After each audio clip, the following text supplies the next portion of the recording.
My name is Arya, I'm 28 years old, and for as long as I can remember, I've lived my life trying to meet expectations that were never designed for me. Not because I failed, but because my family decided early on that I was never the right kind of success. Last week, all of that finally came to a head.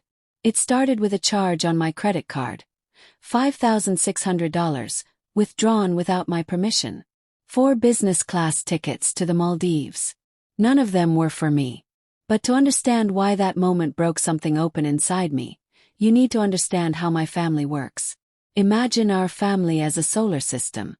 My mother, Carol, is the sun, hot, demanding, and convinced everything should orbit around her needs. At 58, she's turned homemaking into a competitive performance. Appearances matter more than honesty. Image matters more than people. And anything that threatens the perfect picture she presents to the world is treated like a personal attack. My father, Richard, is a corporate lawyer who mistakes silence for wisdom. He doesn't argue with my mother. He enables her. Not out of love but because peace is easier than principles. He believes authority equals respect, and that emotions are inconvenient distractions. Then there's my younger sister, Jessica. Jessica is everything they admire. She's 25, beautiful, charming, and chasing a career as a social media influencer. My parents love that. To them, her success is measured in likes, brand deals, and photos taken on vacations they paid for. She's the golden child, the future they proudly display. And then there's me. I'm the extra planet no one remembers exists. My mistake was choosing a different path. While Jessica attended an expensive private university funded entirely by my parents, I chose a state school. I loved computers. I wanted to study software engineering. When I told my parents, my father sighed and asked if that was even a real career. My mother was blunter. "If you want to play with computers," she said, "you'll have to pay for it yourself." So I did. Took out loans. I worked non-stop. Early mornings as a barista, afternoons coding for a campus lab, nights delivering pizza. One winter night, my old car broke down while I was on delivery. I called my dad, freezing on the side of the road, asking if he could help. He paused before saying, "This is the consequence of your choices. Call a tow truck." I paid for that tow with my tip money. A week later, Jessica posted photos online of her brand new convertible, gifted by our parents for her birthday. That was the pattern. My hobby eventually became a tech startup. I poured everything into it. Years of struggle. Years of being dismissed at family dinners. "Still messing around with that little website?" my father would ask. "When it fails, you can always get a real job," my mother would add sweetly. But it didn't fail. It succeeded. My software company grew. We secured investors. We hired employees. We became profitable. I was financially independent, truly independent, for the first time in my life. And suddenly my family's attitude changed. Not toward me but toward my money. They didn't see my success as earned. They saw it as accessible, something they deserved access to simply because they were family. Which brings us to the phone call. The one about the family vacation. It wasn't an invitation. It was a bill. I didn't know it yet, but that single phone call was about to expose exactly how my family really saw me, and it would cost them far more than they ever expected. The call came on a Tuesday evening while I was working late in my office. My mother's name lit up my phone, and I already felt the familiar tension tighten in my chest.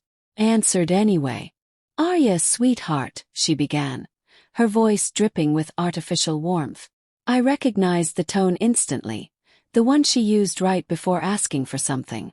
She announced proudly that the family had decided to take a proper vacation. Somewhere special. Somewhere luxurious. "The Maldives," she said, as if the word itself were a trophy. I congratulated her, already bracing myself. She explained that everything was booked. Resort, meals, activities. The only thing left was flights. Then she casually mentioned the cost. $1,400 per economy ticket. I stayed quiet. That silence was deliberate. My mother likes silence. To her it meant leverage. She filled it quickly. "We don't want you to feel pressured," she said. "If things with your little company are unstable, it's probably better you don't come." There it was. "If you can't keep up, don't bother coming." I'd heard that line my entire life. But something inside me snapped. Not in anger but exhaustion. "I can pay for my ticket," I said calmly. She sounded surprised, then pleased. She suggested booking my ticket alongside theirs, to keep everything simple. Against my better judgment, I agreed. I gave her my credit card details, but I was clear. One economy ticket. My name.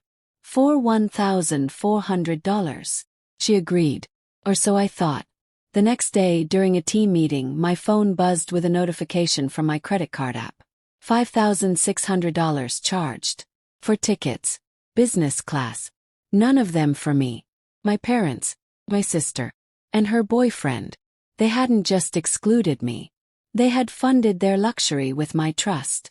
And that was the moment I stopped feeling like a daughter, and realized I had always been an ATM. Instead of calling them in rage, I made one quiet decision that would flip the entire situation upside down, and they wouldn't see it coming. I didn't scream. I didn't cry. I called my credit card company. I reported the charge as fraud. The representative confirmed it immediately. The charge was unauthorized. The amount was altered. The tickets were not for me. The account was frozen. The money was refunded. And the tickets canceled. Just like that. For the first time in my life I felt powerful, not because I hurt them but because I protected myself. And with that money back in my account, I made another decision. If I was going to travel, I was going somewhere for me. Dubai. I booked a luxury hotel. Panoramic suite. Floor-to-ceiling windows. Something extravagant, unapologetic, and mine. While they packed for a trip they thought existed, I prepared for one that actually did. And then, the text started. They thought the worst part was the airport embarrassment, but that was only the beginning.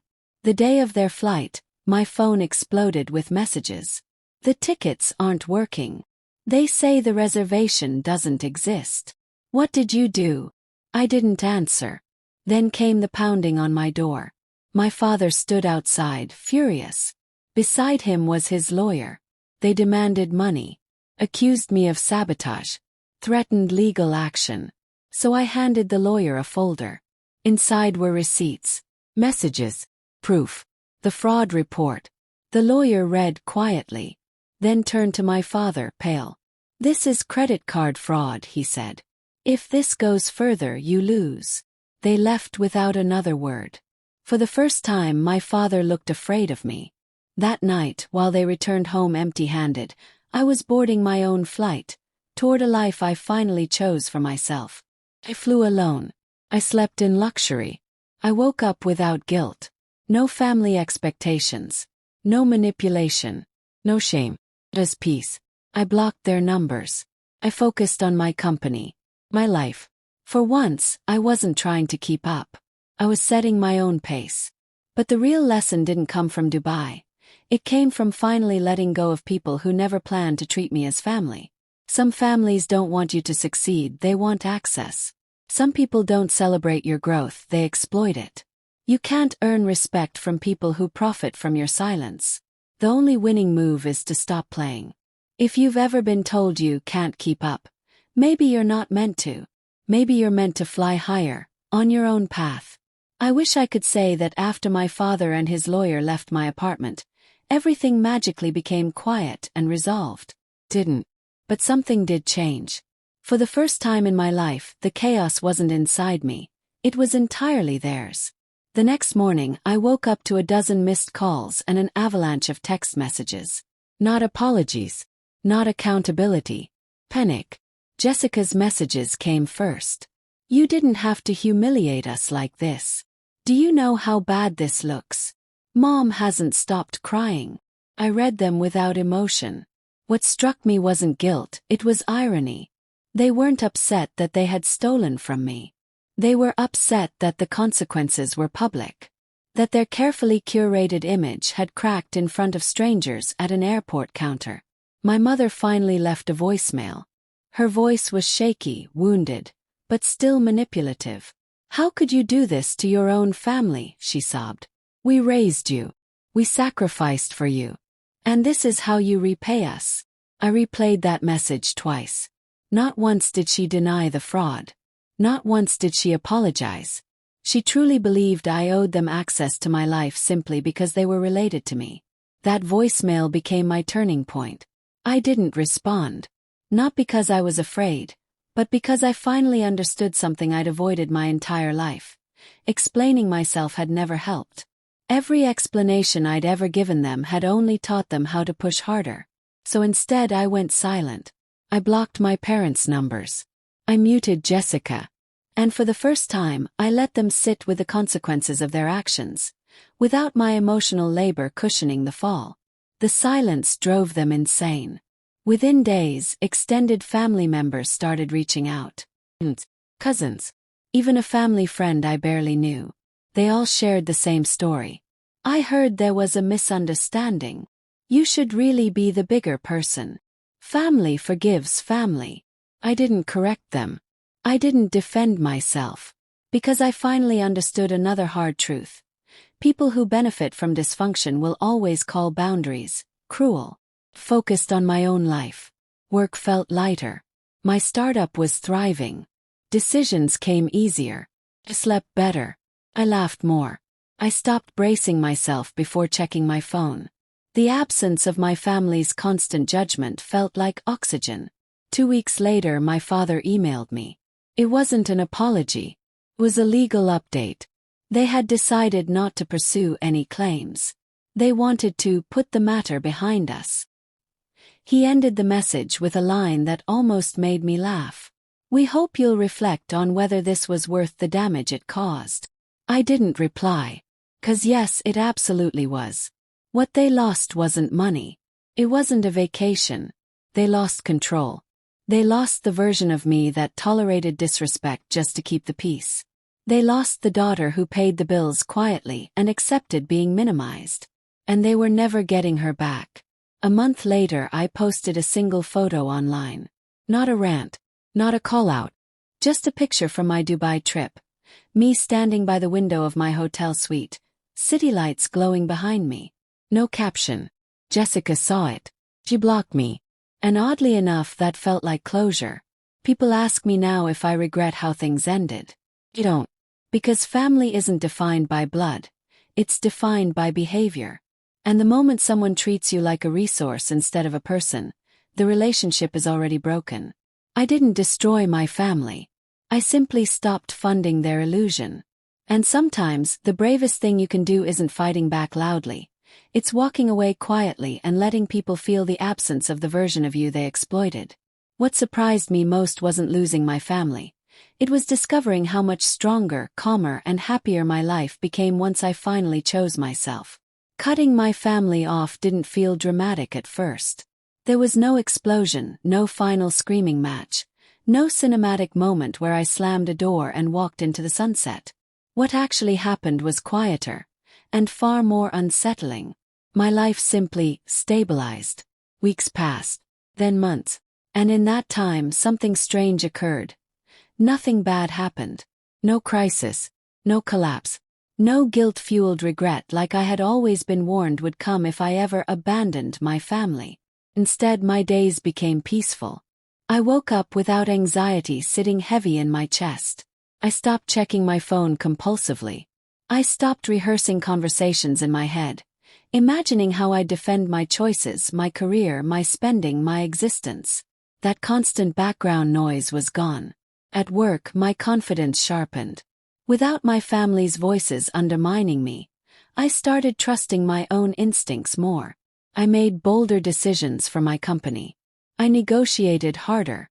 I said no when something didn't feel right, and yes when something excited me. The irony wasn't lost on me. The same people who claimed I'd fail without their guidance were the ones who had been quietly draining my strength all along. Every so often, guilt tried to creep in. It came in familiar disguises. You should reach out. They're still your parents. What if something happens to them? But I had learned to sit with those thoughts instead of obeying them. Guilt, I realized, wasn't proof that I was wrong. It was proof that I had been trained to prioritize other people's comfort over my own safety. And I was done doing that. One afternoon, while cleaning out old files, I found a folder from my early 20s. Budget spreadsheets, loan repayment plans, notes I'd written to myself when money was tight and I was exhausted beyond words. One note stopped me cold. It said, "Just survive. One day, it will be worth it." I sat there staring at it, tears blurring my vision.